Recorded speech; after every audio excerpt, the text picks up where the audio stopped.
Walau.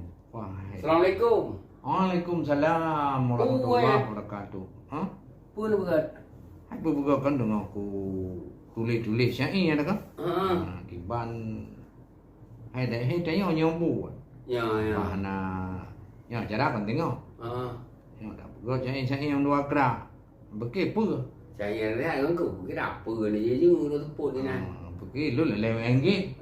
Nanti ya. Memang betul kan? Jadi better tak urang jauh prung dah bekik ya kemawi mandu. Ya. Lain yang ya semua dah. Ya, hasil kalau murah doa saya akan titik beli madu. Ya, ya menang kan? Je lagi kan. Makanya nyo tengok lum pegot syair kan? Sabok dengan judul ji Hana Patut. Hana patut dah buat dalam lagi kan. Cocok dengan. Han tu ji bak buatnya hana kau yang baik aku buat. Ulang dia uri Islam. Ya. Ku kun aja rumah. Ya, syair kalau enggak apa ni ku nak panjang kan? Tabaknya buhu ud. Hek wajud. Buhu nah. Buhu ud. Hek kan? Hana Patut. Hana patut. Kibal khut. Nak sampiran be oleh phone. Nah, sampiran nah. Ya.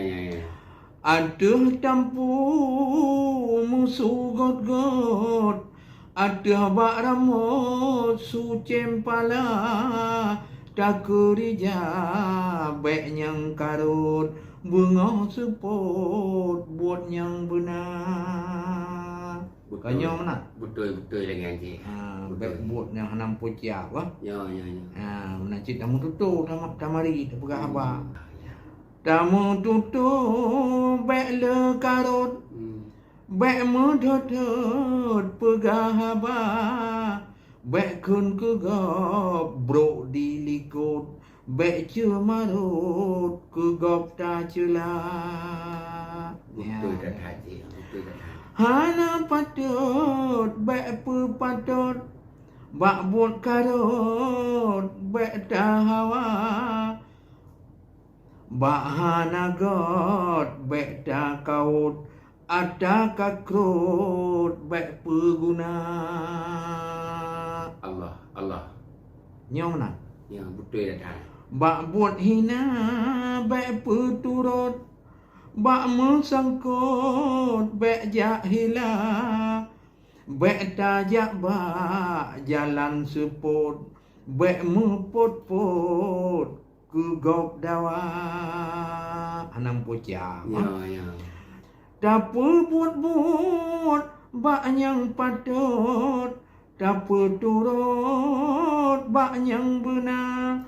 Bak jalan jeroh yang tak ikut.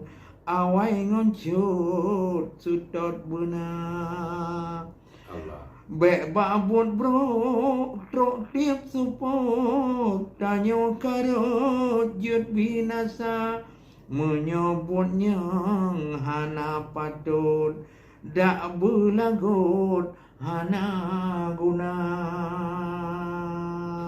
Oh, mati mangat bau dengar. Apa? Kabeh eh? Kabeh. Ada. Punya mangat dah dengar ti ada gaya kabeh. Tu lah nyana gunung Temung dah, kadruk dah. Hek dah fikir. Apa berarti dah tulis lah dengar. No mendong tengok lun Temung dah. Ya. Assalamualaikum warahmatullahi wabarakatuh. Wah,